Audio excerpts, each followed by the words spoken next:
The show planted a lie in its very first season and let it sit there for 3 years. Shadow ninjas rose out of the floor whenever Shendu called, they vanished when he was done, and not one person on screen stopped to ask the obvious question, where does a petrified stone statue keep an army? The answer sits in a ruined palace outside Hong Kong, inside a chest nobody had opened for centuries, wearing a lacquered wooden smile. And the moment it lands on the wrong man's face, no straps, no edges, no way off. The real owner of every Shadowkhan who ever crawled out of the dark finally wakes up. There are 9 of these masks.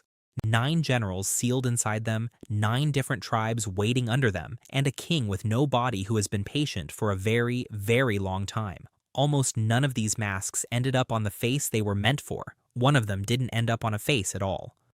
The mask had a chosen wearer, and it was not the man it landed on. Tarakudo, the demon king who found it in that chest, selected Hak Fu, the strongest fighter in the room, for the honor. Jackie snatched it away mid-ceremony. The mask went flying through the brawl, and it fused on contact with Chow, the small one, the one with the sunglasses. Hak Fu's entire reaction was 2 words, "I wanted that." And just like that, a henchman who never won a fight in his life gained strength on the level of the Ox Talisman and command over the tribe everyone watching already knew. The shuriken, the katanas, the gliding capes, the ability to crawl up walls and melt into the floor. Which is where the show finally paid off its 3-year-old lie, and the mechanism is better than the reveal.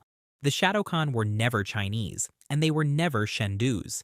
They are Japanese in origin, property of the Oni since the beginning. Centuries ago, Shendu acquired this exact mask, and through the archive of demon magic, he worked out something no Oni intended, how to siphon the mask's power without ever putting it on. No bonding, no possession, no price. That loophole is how a petrified statue kept summoning ninjas for 3 seasons while their true owners slept. The dragon was running someone else's army on stolen credentials. One honest note here. The show never names these tribes on screen, so the labels in this video are the ones the fandom settled on, and only a couple were ever actually spoken aloud. The owners stopped sleeping because of Daolon Wong. Sitting in prison, the Dark Wizard cast a summoning spell to call the Shadowkhan and break himself out. He got the spell wrong. What answered instead was a giant floating head, burnt orange, no body, ancient and unfailingly polite, which recruited Wong's old henchman on the spot and left the wizard in his cell. Removing the mask from Chow required a chi spell with a very particular key ingredient, Japanese steel. The solution turned out to be a Shadowkhan's own shuriken, which Jade grabbed and approved after checking that it did not say, "Made in Taiwan." The first general went back into his prison. 8 masks remained, and every single one demanded a different ingredient, none of them known. Ratso finds the second mask in a Tokyo museum, sitting in a display of ceremonial masks, and puts it on because that is the kind of decision Ratso makes. What he gets in return is the Razor Khan, the fastest tribe in the entire arsenal. One of them catches a speeding train on foot. They shrug off Jackie's kicks, and when Toru wraps one in a bear hug, it simply wriggles out. With no spell ready, Jackie has to improvise inside a car factory, throwing lasers and heavy machinery at creatures his hands cannot hurt. Ratso, meanwhile, uses his personal army of living blades to play baseball. This is the mask that teaches everyone the rules. The corruption does not begin when the wood touches your face. It begins the moment you summon the tribe, the moment you call on the darkness inside you. A good-hearted wearer can hold the general off for a while. Ratso was not exactly a saint, so his skin turned fast. His voice dropped into something that was not his, and the demon trapped in the mask began steering. Wait too long and the show is clear about this, the bond becomes permanent. And the general does not sit idle in the meantime. He watches through his ninja's eyes, seeing everything they see. Getting a mask off requires a chi spell built on 4 base ingredients: lizard tail, wolfsbane, sulfur root, and the left eye of a newt, plus 1 key ingredient unique to each mask. For Ratso's, it was Japanese silk, which arrived in the form of a factory owner's necktie, torn off mid-crisis. Finding these ingredients is its own quest every time, guided by the Hanafuda cards, a Japanese deck that reveals each mask, its location, and its counter-ingredient in sets of 3, with each set working exactly once. It is also in this fight that Jade discovers true Oni cannot stand onions, announcing that Oni magic cannot defeat onion magic. Hold on to that. Notice what the masks actually are, though. The talismans handed out power for free. Swallow one with your soup, congratulations, you can fly. The masks charge rent and the currency is the wearer. Every hour on your face costs a little more of the person underneath. Hakfu punches one of them and hurts his own hand. Jackie lands a flying kick and might as well have kicked the totem pole the mask came from. This is the Shadowkhan, enormous, silent, and the single most durable tribe in the entire arc. No physical attack shown in the series destroys one outright. The only thing that reliably put them down was the Ox Talisman, which means the heroes needed a demon's own strength just to make a dent. Their one flaw is that all of that mass moves slowly, so a quick opponent can trip them or steer them into flattening each other. Their mask surfaced embedded in a totem pole in the Pacific Northwest, and it ended up on the worst possible face, Captain Black, the head of Section 13. Here is where the show proves the rulebook it wrote. Black's inherent goodness held the general's spirit at bay. The mask sat on his face and could not corrupt him because he refused to summon the tribe, so Tarakudo tricked him into it. One summoning, and the man in charge of the world's defense against demons became their branch manager. The Shadowkhan replaced his agents wholesale, and the series treats us to giant shadow demons typing at desks, filing paperwork, arresting people, and mopping the floor of a top-secret facility. The cure was rare Japanese seaweed, which is not a sentence anyone at Section 13 expected to be mission-critical. The Crab Khan's mask took a stranger road, an antique dealership, then an online auction, and then a three-way brawl that broke the mask itself in half. Valmont ended up wearing one half, Jade the other, and each of them could summon Crab Khan, headless ones, missing whatever anatomy their half of the mask failed to cover. Half a mask turned out to be plenty. These things crack concrete with their claws and move with a ninja's agility at twice the size, and the series makes it clear that even bisected, the tribe stays lethal. Valmont, meanwhile, spent the episode arguing with his own possessed face about whether to pursue money or power, while the enforcers watched with the expressions of men who had seen a talking mask before. The key ingredient was Japanese monkey tears. Uncle had the monkey. Uncle did not have the tears. The tribes kept getting stronger, and the wearers kept getting worse. Then the masks stopped landing on faces altogether. Ikazuki was Tarakudo's second-in-command, the most feared general in the Oni army, a warrior whose samurai Khan were said to be the most powerful tribe of all. His mask came up from the Pacific in a fisherman's net, got reanimated through the rat talisman for an interrogation, escaped by biting onto people's clothing like an angry wooden turtle, and then Finn sat on him. The mask bonded where it landed. The terror of ancient Japan spent his one modern campaign fused to a henchman's rear end, forcing Finn to fight Jackie by walking on his hands and kicking and issuing commands from a location no general has ever commanded from. Finn eventually ripped the mask off himself, partly from sheer humiliation and partly because he needed a bathroom, telling his passenger, "Remove your face from my cheeks." His removal ingredient was never revealed on screen because Finn solved the problem before the spell did. As for the legendary Samurai Khan, shadow katanas that slice through steel, warriors that dissolve if you trip them, the show says they were the strongest. The footage says a stumble kills them. The generous explanation is that their general was never properly bonded and it is hard to project power from where Ikazuki was sitting. The next mask went to a dog. In the Museum of Natural History in San Francisco, among the dinosaur bones, Kiro's mask found Scruffy, a stray, and Tarakudo, entirely unbothered, renamed him Spike and came within one summoning of making a dog an Oni general. Spike's Bat-Khan are the only tribe that flies, and they fire lasers from their hands, which is exactly as unfair in an open sky as it sounds. The cure, mercifully, was Japanese rice.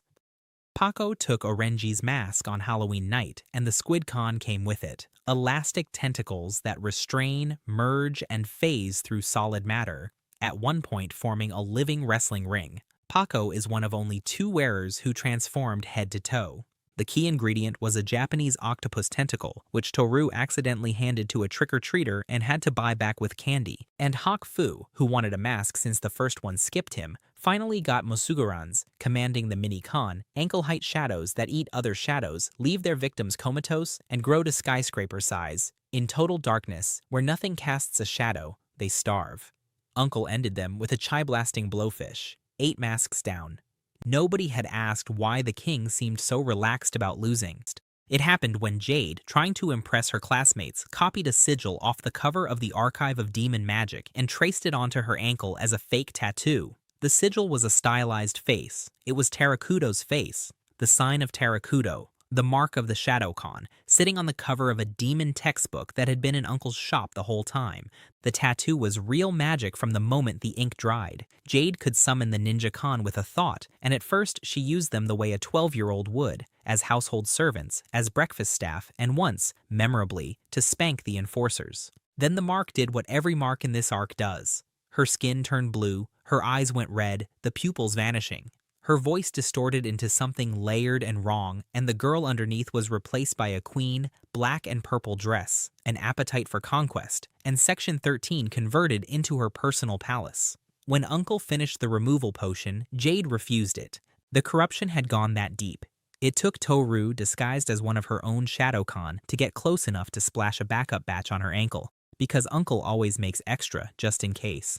The episode aired, the tattoo dissolved, and the series moved on for 2 full years. Then the floating head arrived, took one look at Jade and greeted her as the former queen of the Shadowkhan, adding, with complete confidence, that she would return to the darkness in time. The face on her ankle had belonged to him all along. The show planted its final villain inside a throwaway tattoo and waited 2 seasons for anyone to check. Time to meet him properly. Barrels fly across rooms without being touched. A federal agent finds himself pinned inside bars of bent metal that were straight a second ago. At one point, this power fights a telekinetic duel against a rooster, and the rooster is genuinely holding its own. All of it comes from a head. No hands, no body. Just a burnt orange face the size of a car, floating at conversation height and never once raising its voice. Tarakudo is the king of all Shadowkhan and lord of all Oni, and he is unlike every villain who came before him. Shendu hissed. Daolon Wong sneered. Tarakudo makes puns. He addresses Jackie as Mr. Chan, learns the enforcers' actual names, something their previous 3 employers never bothered with, and delivers threats with the pleasant patience of a man who has already read the last page. The reason he has no body is the best detail in his file. Centuries ago, when the Chi Wizards forged 9 masks to imprison his 9 generals, they carved a 10th mask for the king himself. Tarakudo stole it and hid it in the Shadow Realm. His generals were sealed. He simply declined and paid for the escape with his own flesh. His weakness, in a series full of ancient counterspells, is onions. True Oni cannot stand them. One whiff and the king of demons flees screaming, my eyes, though humans wearing his masks are conveniently immune. Notice, though, what he actually does all season, because it is very little. He rarely fights, he whispers, he tempts, he wakes up the darkness already inside people, and mostly, he watches the heroes work. Every mask Uncle unsealed went into the Section 13 vault. Every recovery brought the collection closer to complete. 9 masks, converging on a single room, gathered by the good guys. And the king never once seemed to be in a hurry. The vault held. The masks did not. The 9th mask was waiting on the figurehead of a sunken ship, and Jackie and Jade recovered it from the ocean floor without a single enemy showing up to stop them. That was the Tell, AKA's mask, commanding the blade-limbed Mantis Khan, the one tribe that never got to demonstrate anything because no one ever wore it, went into the Section 13 vault beside the other 8. The collection was complete, every general accounted for, every prison secured in one room. Which was the entire plan. The masks were never meant to be worn again, they were meant to be gathered. The moment all 9 sat together, they glowed, cracked, and shattered, and 9 Oni generals stepped out of the wreckage inside the most secure facility on Earth. Tarakudo had spent the whole season letting his enemies do the collecting. The heroes ran the errand. The king kept the receipt. Jade hit the generals with the dragon talisman and learned the depressing math. The blast pushed them back and injured nothing. Freed of their masks, the generals shrugged off firepower that once destroyed Shendu. They took Section 13 as their fortress, and while Ikazuki stayed behind with his king, the other 8 paired off and scattered to drown the world's cities in shadow. The J-team scattered after them, talismans in hand. El Toro, running the ox and rooster together, actually dropped the pair that reached for Moscow, the Bat General and the Sumo General, briefly on the floor, before Tarakudo collected him personally. One by one, the king beat the entire team and shelved them in a Section 13 holding cell. The escape came from pure frustration. Jade hurled the spent Hanafuda cards at the bars, and the deck revealed one final secret, a 10th mask hidden in the Shadow Realm. Reaching it required wearing the sign of Tarakudo, and Jade volunteered on the spot, already experienced in the position. Jackie refused, so Toru took the mark instead. Toru, the one member of the team raised on his mother's Oni stories, the man who got the willies whenever one came near, and walked voluntarily into the demon's home dimension. He came back holding the king's own mask, transformed into a hulking, near-mindless brute, 4 ninja Khan trailing behind him. One spell remained, and it needed a strand of samurai hair. The hair came from Toru.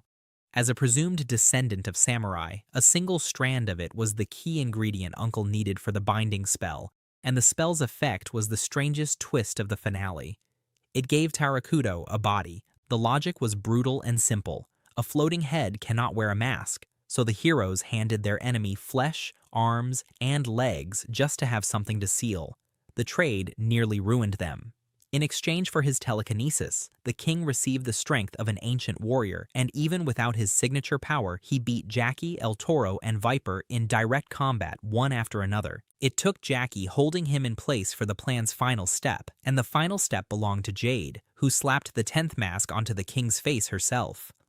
Everything went in at once. The shadow shroud peeled off the world's cities and funneled into the mask. 9 generals, every tribe of Shadowkhan, the sign of Tarakudo on Toru's skin, and Tarakudo himself, sealed inside a single wooden face. The same trick that once turned Shendu into a statue, the oldest move in the series' playbook, pointed at a bigger demon and executed by a 12-year-old. So which tribe was actually the strongest? Going strictly by footage, the crown goes to the Sumo Khan, the only tribe no physical attack could destroy, the one that needed a demon's own talisman to fall. The Razor Khan takes second on pure speed. One of them chased down a moving train. Third goes to the Crab Khan, who stayed lethal while missing half a mask and presumably half of everything else. And yes, the Samurai Khan were called the most powerful tribe in the army, then dissolved when tripped. Blame the seating arrangement. A general commands differently from a throne than from where Ikazuki spent his campaign. Put the 2 wars side by side and the numbers say everything. Shendu's talismans took 5 seasons, 2 resurrections, and a destroyed set of artifacts to put down for good. The Oni, 9 generals, 9 tribes, and a king older than all of it, lasted 9 episodes. The masks were never the weaker threat. They just made the mistake of arriving after the heroes had already survived the rehearsal.